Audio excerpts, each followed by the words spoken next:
Have you ever found yourself truly inspired by a leader or maybe an organization? Hmm. I mean, the ones that don't just, succeed, but they command this incredible loyalty.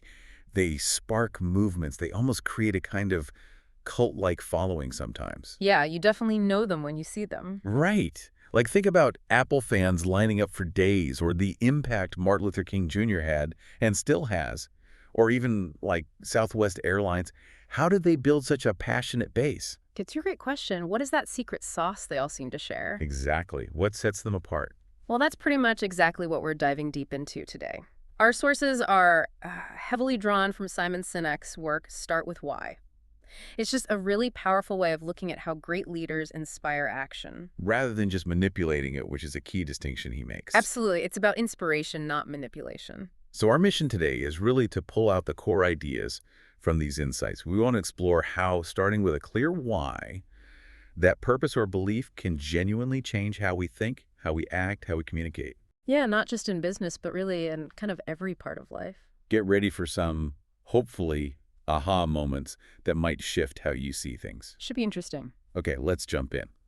When we make decisions, whether it's personal or at work, we're often relying on assumptions, right? Or maybe things we think are true. Hmm. But sometimes that information is, well, incomplete. Or maybe even misleading. It's like we're using a dodgy map. That's a good way to put it. And it's fascinating how easily we fall into that trap. Sinek uses this striking anecdote, you might know it. A 43-year-old man is sworn in as leader. Okay. Famous general at his side, parades, big celebrations. Most people, especially Americans, might guess JFK. Yeah, that sounds like Kennedy. But then you add the date, January 30th, 1933, and suddenly it's Adolf Hitler. Wow, okay. That's jarring. It really is. It just shows how much our behavior, our reactions are shaped by what we think we know, even if we're missing a crucial piece of the puzzle. And that's not just about big historical moments, is it? This happens in business all the time. Oh, constantly. Think about the comparison Sinek makes between American and Japanese car assembly lines back in the day. The rubber mallets. Exactly. American lines often had a worker at the end whose job was literally to use a rubber mallet to gently tap the doors so they fit perfectly. Right, a final adjustment. But on the Japanese lines, that job just didn't exist. Why not? Because, as they put it, they made sure it fit when they designed it. Such a great metaphor for leadership, isn't it? Yeah, it is. So many organizations are just applying short-term fixes the mallet to problems that really needed to be solved way back in the design phase. They aren't engineering the outcome from the start. So if the mallet is that short-term fix, it sounds like many companies are focused on motivating people, but the sources we're looking at draw this really clear line between motivation and inspiration. What's the core difference there? It's absolutely critical. Too often, companies fall back on what Sinek labels manipulations. Manipulations, okay. These are all external factors, basically, carrots and sticks. And yeah, they can work. They can drive a transaction. Sure, a quick sale. Exactly. But they come at a cost, especially when you're trying to build something long-term, like loyalty. So what kind of tactics fall under manipulations? Well, you see them everywhere. Price is the obvious one. Dropping prices works, sure, but it can really hurt your brand value over time. Like Walmart. They were obsessed with low prices, but it led to scandals about how they treated people. Right, that relentless focus on price. The what eroded trust. Or think about promotions cashback offers like GM used to do, or rebates. Ah, rebates. Everyone loves a rebate until you have to claim it. Precisely. Sinek points out that something like 40% of rebates never get claimed because the process is just too complicated. That's called breakage in the industry. So it's a win for the company, but it feels a bit sneaky. It's a short-term gain, yeah. But Sinek argues it's a form of manipulation. It doesn't build a positive feeling. Okay, so price and promotions are pretty clear. What about things like, say, fear, or even positive aspirational messages? They feel a bit different. They feel different, but they can still function as manipulations. Think about the old saying, no one ever got fired for hiring IBM.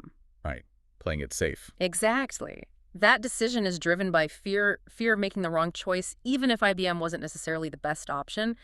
Fear, real or perceived, is a powerful motivator, but again, not an inspirer of loyalty. And aspirations, Right. like get-rich-quick schemes or gym memberships in January. Those positive messages like 6 easy steps to a new you, they tap into our desires. They work well for people maybe lacking a bit of discipline. Sure. They can definitely spur initial action, but often it doesn't stick because the drive isn't coming from within, from a deeper WHY. And peer pressure, the 4 out of 5 dentists thing. Or celebrity endorsements. Tiger Woods endorsing Nike is one thing, but then he's also pushing watches or cars. Does anyone really think Tiger knows the best watch movement? Probably not. But it works because we worry we might be wrong or we want to be associated with success. We trust the celebrity, not necessarily their expertise in that specific area. It's playing on our social anxieties. And the last one you mentioned was novelty. Yeah, and this one gets confused with real innovation all the time. Remember the Motorola RAZR phone? Oh yeah, super thin, very cool at the time. Exactly. It was a shiny object, lots of new features, huge initial sales. But was it truly innovative? Did it fundamentally change the industry or how we used phones? Not really, I guess. Not like the iPhone later. Right. Novelty creates buzz, drives short-term sales, but it doesn't usually add lasting value. It can even lead to commoditization, where everything just starts looking the same and competing only on price. Okay, so you've got this whole toolkit of manipulations. Price, promotions, fear, aspirations, peer pressure, novelty. They might get results in the moment, They often do. but it sounds like they actually work against building that deep, lasting loyalty that truly successful organizations have. That's exactly Sinek's point. Manipulations might work for a one-off transaction, like, say, a police reward for a tip. That makes sense. Sure. But they don't build loyalty. In fact, they often create stress. Think about it. Endless sales, competing offers, fear of missing out. It leads to information overload, decision paralysis. Yeah, it can be exhausting. Loyalty is different. Loyalty means someone will choose you even if a competitor offers a slightly better price or feature. It's an emotional connection, not just repeat business. Okay, that makes total sense. Yeah. Which leads us perfectly into the core idea here, the golden circle. Yes. This is where things get really interesting. It's such a simple concept, but it flips conventional thinking right on its head. It really does. So imagine 3 concentric circles. On the outside, you have what? What you do, the products, the services, Exactly. The next circle in is HOW. how you do it, your Yeah. processes, your unique selling propositions, your systems, Right. And right there in the center, the smallest circle, is WHY. the purpose, the cause, the belief, why your organization even exists. And the key insight is that most companies communicate from the outside in. They start with what they do, maybe explain how they're different. The WHY, if they mention it at all, is kind of an afterthought. Exactly. But inspiring leaders, inspiring organizations, they do the complete opposite. They communicate from the inside out. They start with WHY. They start with their purpose. And Sinek's big takeaway here is people don't buy what you do, they buy why you do it. That's the mantra. People don't buy what you do, they buy why you do it. And the what's, the products, the services, they simply become the tangible proof of that WHY. It's how you bring the WHY to life. Precisely. And what's fascinating is that this isn't just, a nice marketing theory. It's actually grounded in biology and how our brains work. How so? Well, our brain has different layers. The outer part, the neocortex, handles rational thought, analytical thinking, and language. Okay, the logical brain. Right. But the inner parts, the limbic brain, are responsible for feelings like trust and loyalty, and importantly, decision-making. But the limbic brain has no capacity for language. Ah, so that's why gut decisions feel right, even if we can't easily explain them. That's exactly it. Those gut feelings, those intuitive choices, they originate in the limbic brain, the part that understands WHY. We might struggle to articulate why it feels right, but the feeling itself is powerful. Communicating the WHY speaks directly to that decision-making part of the brain. Okay, let's make this concrete. Yeah. Apple is always the go-to example for this start with why idea. How did they embody this? Well, think about it. What does Apple do? They make computers, phones, tablets, watches. Stuff lots of companies make. Exactly. So why the incredible success, the almost fanatical loyalty? Sinek argues it's because Apple has always been crystal clear about their WHY to challenge the status quo. Yeah. Just think differently, to empower the individual against the big faceless system. Right, the famous 1984 Super Bowl ad. That wasn't about features, was it? Not at all. It was a manifesto. It was pure WHY, a lone figure rebelling against conformity. Because they lead with that WHY, We're comfortable with them making computers, then music players, then phones. It all fits under the umbrella of challenging norms and empowering individuals. It's not what they make, it's WHY they make it. Okay, that's a powerful example. What about Southwest Airlines? They're often mentioned too. Another great one, their how W was clear. Be cheap, fun, and simple. Lots of airlines try to be cheap. Yeah, but Southwest felt different. Because their WHY was different. Herb Kelleher, the founder, didn't just want to run an airline. He wanted to be the champion for the common man. He wanted to give ordinary people the freedom to fly, to move about the country, which used to be expensive and exclusive. So the low fares and simple service were just how they achieved that bigger purpose. Exactly. Their old tagline even said, "You are now free to move about the country." That wasn't just about air travel. It was about freedom, about their WHY. That's what inspired such fierce loyalty from employees and customers. It makes you think about the Wright brothers story, too. Yeah. You had Samuel Pierpont Langley, who had everything going for him on paper. Right. Government funding, the best scientific minds of the day, press coverage. He had the perfect recipe for success based on what and how. But his motivation, Sinek argues, was largely fame and fortune. It was a what-driven goal. And the Wright brothers. Two guys running a bicycle shop in Dayton, Ohio, no funding, no fancy degrees. But they had a dream. They had a WHY. They believed that flight could change the world for everyone. They were driven by the possibility, the purpose. Yes. They obsessed over the problem of control and balance. And that passion, that clear WHY, inspired the small team around them to work tirelessly, despite constant setbacks. While Langley focused on the what, basically gave up after his public failures. So the WHY fueled the perseverance. It fueled the inspiration that attracted others and kept them going. Resources weren't the deciding factor. The clarity and power of their WHY was. And this isn't just for businesses or inventors. Martin Luther King Jr. is maybe the ultimate example of leading with WHY. Absolutely. Dr. King didn't just give great speeches. He articulated a vision, a WHY, that resonated deeply with millions. A vision of equality and justice. Yes. And people didn't follow him because of his plan necessarily. They showed up hundreds of thousands on the Mall in Washington because of their belief in that same vision. His WHY tapped into their WHY. He didn't say, I have a plan. He said, I have a dream. Exactly. He embodied the cause. He became a symbol of the collective belief in a changed America. And that inspiration crossed racial and economic lines because the WHY was universal. So if starting with WHY is the key to inspiring people and building these strong connections, how do we actually create that kind of environment, whether it's in a company, a community, anywhere? What's needed?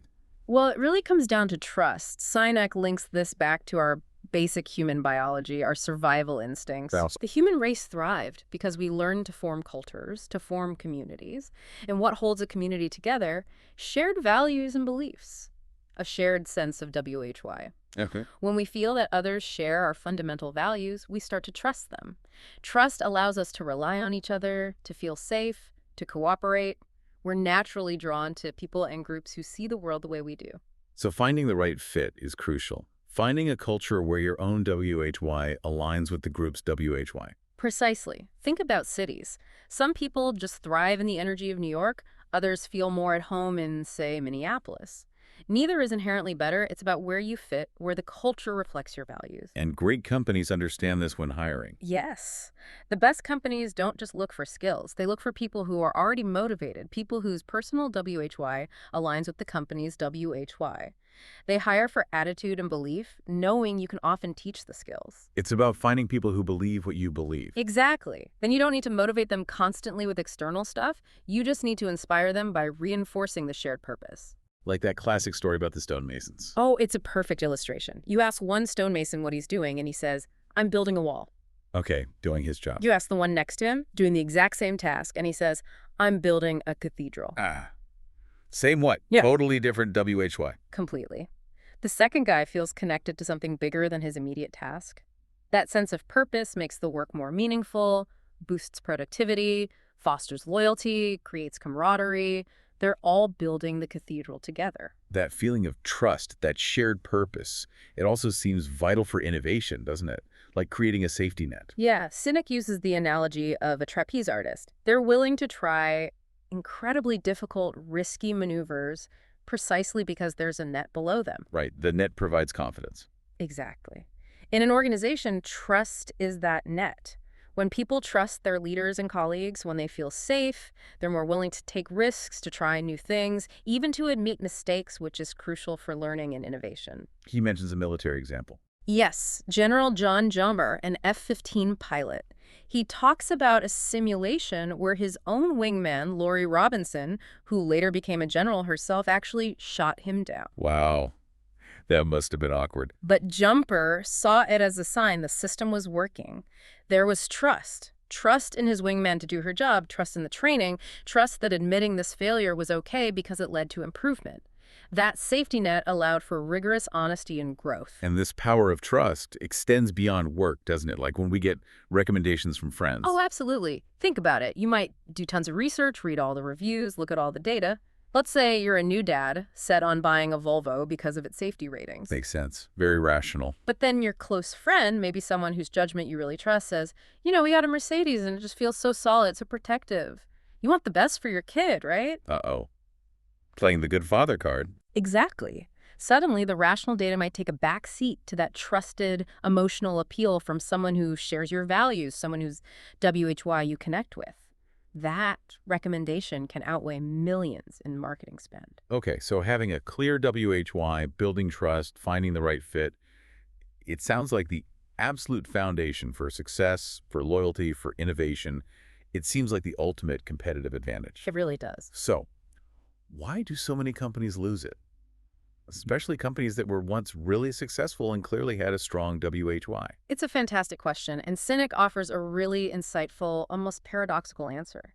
He says the single greatest challenge any organization faces isn't failure, it's success. Success is the challenge. How? Well, think about it. In the beginning, the founder or founders are the WHY. They make decisions based on their gut, their intuition, which is deeply connected to that original purpose. Right, it's personal. But as the company grows, they inevitably become more removed from the day-to-day decisions. Other people take over different parts of the business. And slowly, the clarity of that original WHY starts to dilute. It gets fuzzy. The focus shifts. Yeah, the focus shifts towards the what, the metrics, the results, the numbers, because those are easier to measure. The WHY becomes less tangible, harder to maintain across a large organization. Sinek calls this moment the split. It's when the WHY starts to disconnect from the what and the how W. Can you give an example of a company that went through this kind of split? Walmart is a classic case Sinek discusses. Sam Walton built it on a clear WHY. Serve communities, bring value, operate with frugality that benefited the customer. He was genuinely focused on people. And it was incredibly successful. Hugely. But after Walton died, that WHY seemed to fade. The company became obsessed with growth and profit, the what, at almost any cost. That led to all those scandals about employee treatment, impact on communities. They lost the trust Walton had built because the WHY got lost. Microsoft is another one mentioned, right, after Bill Gates. Yeah, similar pattern. Gates' original WHY was incredibly powerful, a computer on every desk, empowering the average person with technology. But as the company matured and Gates stepped back from daily operations, that initial idealistic WHY seemed to get fuzzier, replaced by market share battles and, more tangible business goals. And Apple. You said they started strong, but did they face this too? Oh, definitely. When Steve Jobs was forced out in 1985, Apple went through a major split. The focus shifted to what? Chasing market share, releasing lots of different, sometimes confusing products. They lost that clear identity. Totally. Products became, as people said, less revolutionary, even dull. The WHY challenging the status quo, thinking differently, faded. It wasn't until Jobs came back in 1997 that they fundamentally recentered on that original WHY, simplified everything, and the magic returned. So the return of the founder brought back the WHY. But how can a company make sure the WHY outlasts the founder? How do you keep it alive after they're gone? That's the million-dollar question, isn't it? Sinek talks about the school bus test. The school bus test. Yeah, basically, if the founder gets hit by a school bus tomorrow, does the WHY die with them, or is it so deeply embedded in the culture that it continues? Okay, so how do you pass the test? The key is that the WHY needs to be extracted from just being the founder's personal belief and woven into the very fabric of the company's culture. And crucially, the successors, the next generation of leaders, they need to be chosen because they are inspired by and embody that original founding cause, not just because they're good managers focused on profits. Like Southwest again. with Herb Keller's successors. Exactly. Kelleher was very deliberate about bringing in leaders like Howard Putnam and Colleen Barrett, people who genuinely believed in the Southwest cause of democratizing air travel. They carried the torch, they kept the stories and the culture, the folklore of the WHY alive long after Kelleher wasn't running things day to day. That makes sense. You need torchbearers. But can you actually measure something like WHY? It still feels so, intangible compared to sales figures. You absolutely can, but maybe not in the traditional way. Sin gives a great example. Valerie Harbridge's company, Bridgeport Financial. It's a collection agency. Okay, not usually a place you associate with a strong positive WHY. Right, but their WHY was everyone has a story and deserves to be listened to.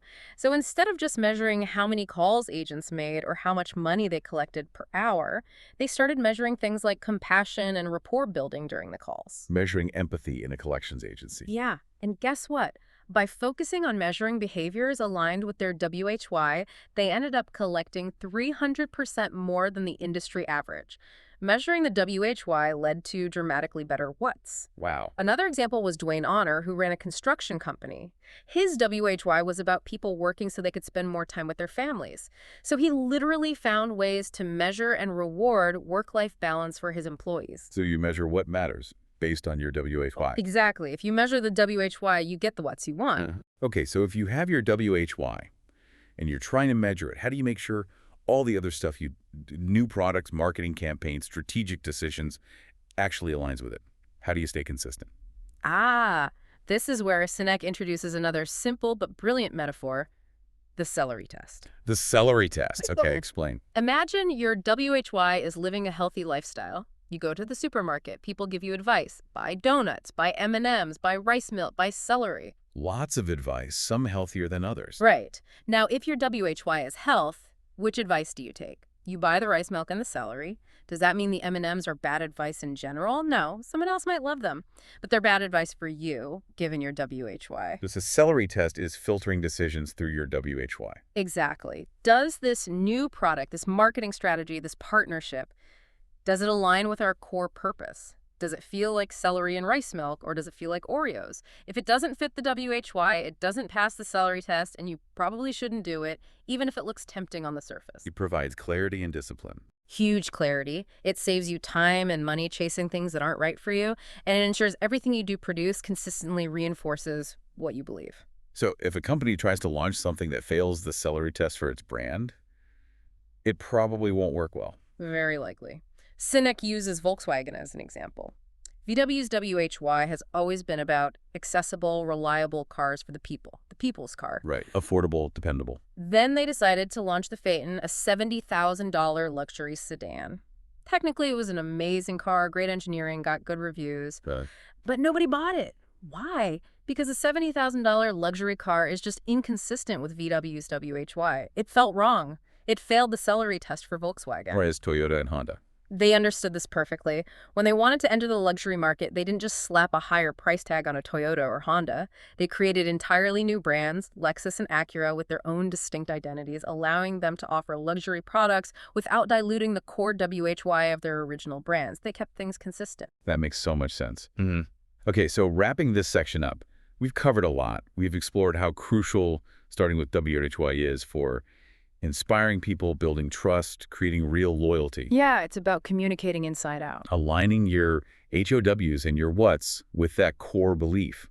And the huge challenge of keeping that WHY clear, especially during success and growth, using things like the school bus test and the celery test. It's a continuous effort to protect that clarity. So connecting all this to the big picture, Sinek talks about something really profound. The new competition. What does he mean by that? Well, traditionally, we think of competition as being against other companies, other people, trying to be better than them, beat them in the marketplace. Right. Win-lose. But Sinek suggests that the most inspiring leaders and organizations, the ones truly driven by WHY, don't actually see it that way. Their primary competition isn't everyone else, it's themselves. They're competing against their own potential, against what they did yesterday. Exactly. They're focused on advancing their own cause, living up to their own WHY, constantly improving relative to their own standards. He tells that story about the cross-country runner, Ben Komen. Oh, it's such a powerful story. Ben has cerebral palsy, and he runs on his high school cross-country team. He's always, by far, the slowest runner on the course. Okay. But he doesn't run to beat the other kids. He runs to beat his own previous time. His competition is himself. And how do people react to him? That's the amazing part. When he falls down, runners from other teams will stop and help him up. When he finally approaches the finish line, long after everyone else, often dozens, sometimes hundreds of people, teammates, opponents, spectators run alongside him, cheering him on. Wow. That gives me chills. Me too. Yeah. And Sinek draws this beautiful conclusion from it. When you compete against everyone else, nobody wants to help you. They want to beat you. Right. But when you compete against yourself, when you're clearly driven by your own internal standard, your own WHY, everyone wants to help you. Ben Komen starts every race knowing exactly WHY he's running, and that personal mission inspires everyone around him to support his journey. That's a really moving way to think about it. Compete against yourself. It reframes everything. So we've gone through this deep dive, unpacking how these incredible leaders in companies built loyalty, sparked movements, really made a difference, all by starting with WHY. What does this mean for you listening right now? Yeah, how does this apply to your own life? Think about your own decisions, your work, your relationships. If you took the time to really articulate your own WHY, your deepest purpose, your driving cause or belief, how might having that clarity fundamentally change the whats you choose to pursue and the HOWs you go about doing them day in and day out? It's a powerful question to ponder. What's your why?